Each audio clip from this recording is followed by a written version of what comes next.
Oke, nah anak-anak, hari ini kalian sudah mendapat buku ini? Sudah. Kelas ya. Jadi sebelum masuk ke buku kelas, ada beberapa hal yang ibu mau jelaskan bagaimana akhirnya terbentuk kelas. Nah, sebelumnya ibu punya buku Mengenal Dunia dengan Peta. Nah, kira-kira apa yang tahu? Apa itu peta? Ada yang tahu? Apa itu peta? Nah, coba Sapuansa. Petunjuk negara atau petunjuk lokasi tempat, Bu. Petunjuk negara atau petunjuk lokasi tempat. Ada yang lain? Ada yang lain, Nak? Hah? Jadi, peta ini merupakan gambaran seluruh permukaan bumi. Pernah lihat peta? Pernah, berarti sudah nggak asing lagi bentuk ataupun gambar peta. Berarti sudah pernah melihat seperti itu kan? Oke, jadi ini contoh peta, tapi ini gambarnya dengan menggunakan gambar bumi. Nah, inilah peta. Nah, ini gambaran seluruh permukaan bumi yang dituangkan dalam bentuk peta. Oke?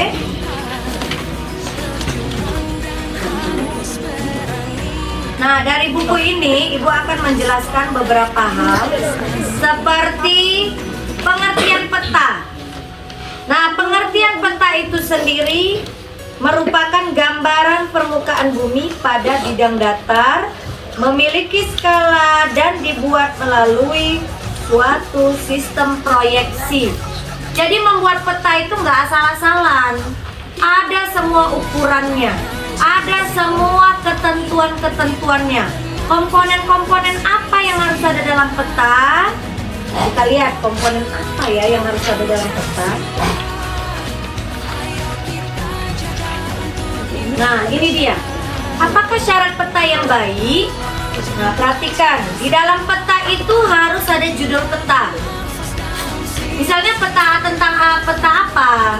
Apakah peta Provinsi Sumatera Utara, peta Kecamatan Sunggal? Bisa? Bisa saja. Jadi harus ada judulnya. Ini peta apa?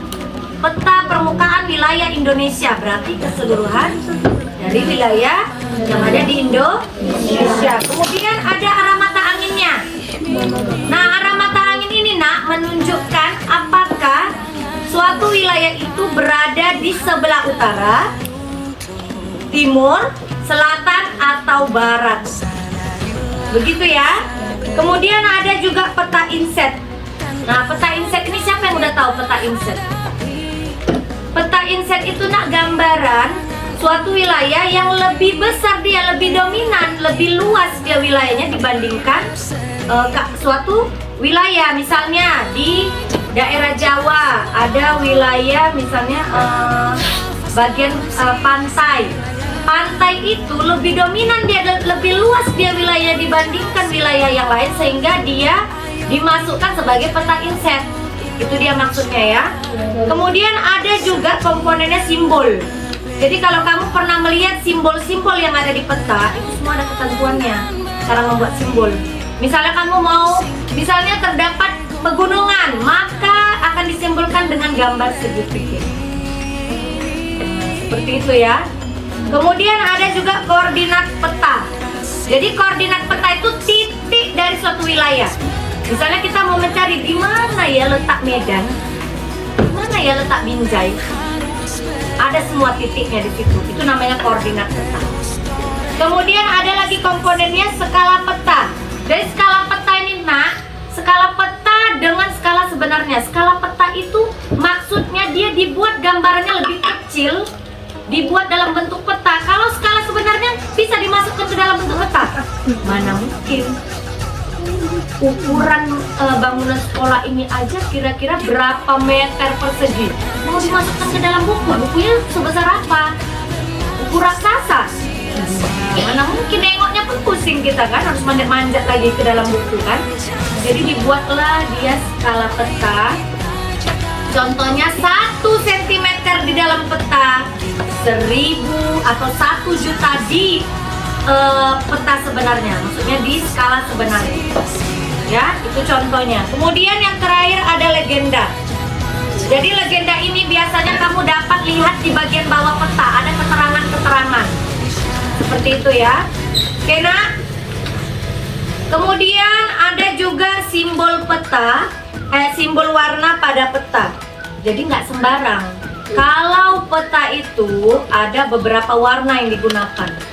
Misalnya ya, ini ada namanya hipsografi. Hipsografi itu permukaan bumi. Dia menggunakan warna coklat. Nah, seperti ini kan ada warna-warna coklat sedikit kan. Lain lagi dengan hijau, lain lagi dengan hijau muda dan kuning. Kemudian ada juga simbol huruf. Jadi hurufnya itu beda-beda. Oh, kalau nama provinsi dia hurufnya harus tegak, huruf besar, menggunakan bentuk tulisan ini. Ada semua ketentuannya. Nanti tinggal kita baca saja. Kemudian pentingnya arah mata angin. Nah, arah mata angin ini ibu rasa kalian sudah belajar di kelas 4. Masih ingat nggak dengan lagu Timur Tenggara, Selatan Barat Daya, Barat Barat Laut, Utara Timur Laut. Coba kita nyanyikan sama-sama ya. 1, 2, 3 ya.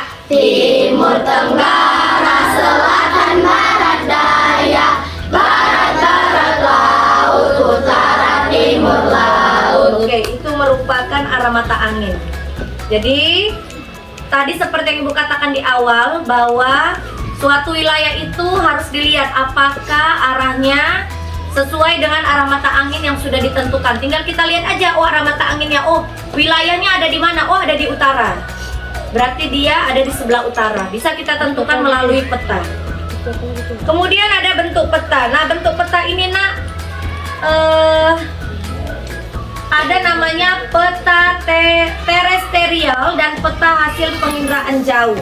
Jadi kalau kalian lihat di map, pernah lihat Google Map? Nah, di Google Map itu kalau kita perbesar, itu nampak rumah kita di situ. Bisa nampak rumah kita. Nah, tapi kalau peta biasa dia tidak bisa kita zoom pun ya bentuknya seperti itu aja. Jadi kalau misalnya peta-peta ya seperti di Google Map itu bisa kita lihat berdasarkan apa hasil penginderaan jauh. Oh, kita dekatkan dia, nampaklah bentuk rumah kita. Kemudian ada peta 3 dimensi dan 2 dimensi. Jadi kalau peta 2 dimensi itu hanya gambaran. Misalnya dia gambaran seperti kayak rumput, apa segala macam, gunung-gunung. Tapi kalau peta 3 dimensi dia benar-benar seperti terlihat nyata. Oh ini gunung, daerah gunung. Ya mungkin tidak sama dengan gunung aslinya, tapi itu hanya gambaran. Namanya juga peta.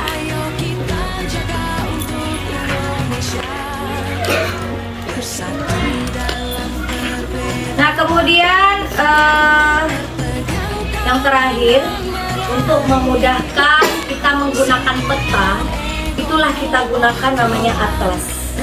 Jadi atlas ini ada sejarahnya. Bagaimana terbentuk atlas?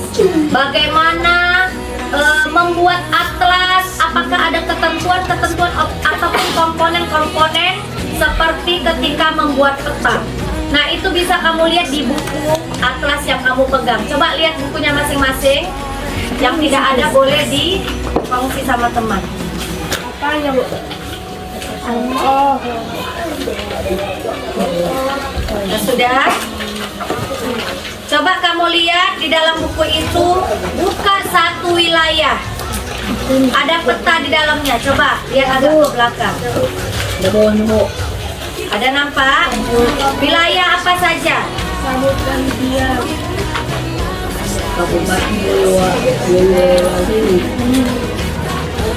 Kabupaten Banjarnegara.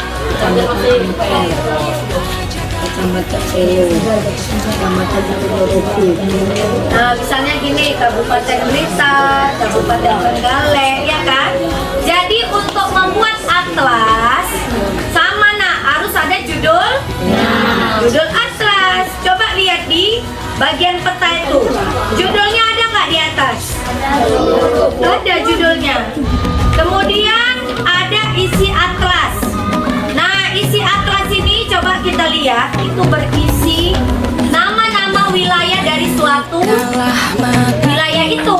Misalnya di Kabupaten Trenggalek, wilayah Kabupaten Trenggalek ada beberapa lagi dibagi kecamatan. Dibagi lagi beberapa kecamatan. Ada terlihat di situ, nak?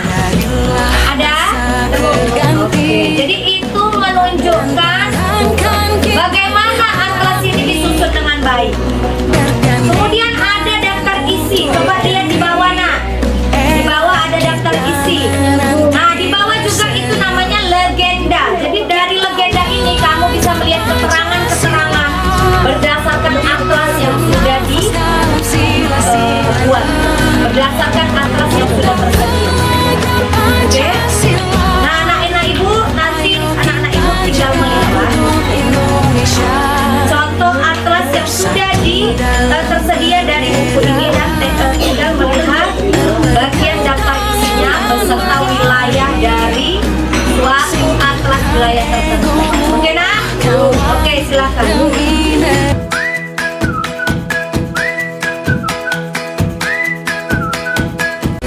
Nah, anak-anak, hari ini silakan kamu pilih satu buku yang nantinya kamu baca sehingga kamu bisa mendapatkan informasi di dalam buku tersebut.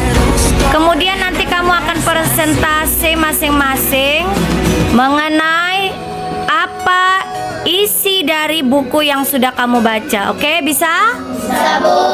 Oke.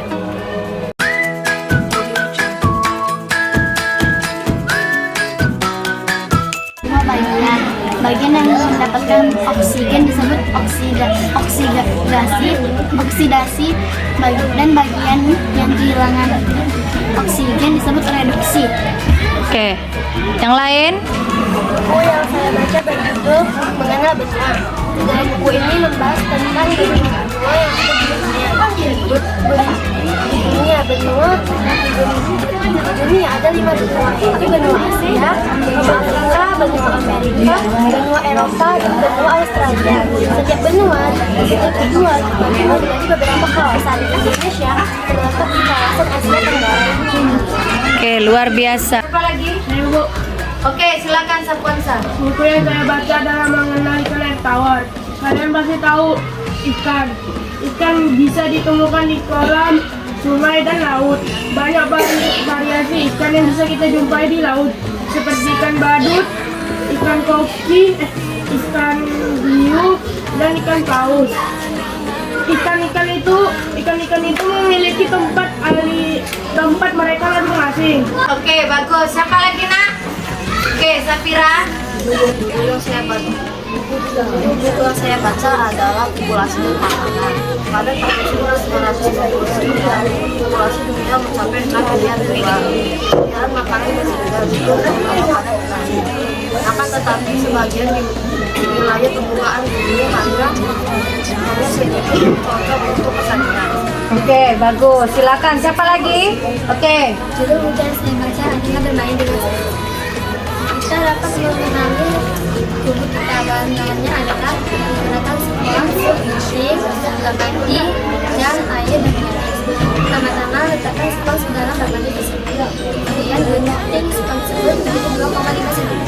Kemudian, Nah, anak-anak, ibu berharap dengan kamu baca ataupun kamu melihat isi buku dari atlas, ibu berharap kamu mengetahui bagaimana komponen-komponen atau apa saja komponen-komponen ketika membuat suatu peta dan akhirnya bisa juga menjadi atlas. Atlas itu adalah gambaran suatu wilayah seperti yang kamu lihat tadi di buku. Oke, nak? Semoga pelajaran kita bermanfaat hari ini. Jadi anak-anak baca bukunya di rumah. Kita ketemu besok lagi dengan pelajaran tematik selanjutnya. Oke, assalamualaikum warahmatullahi wabarakatuh. Waalaikumsalam.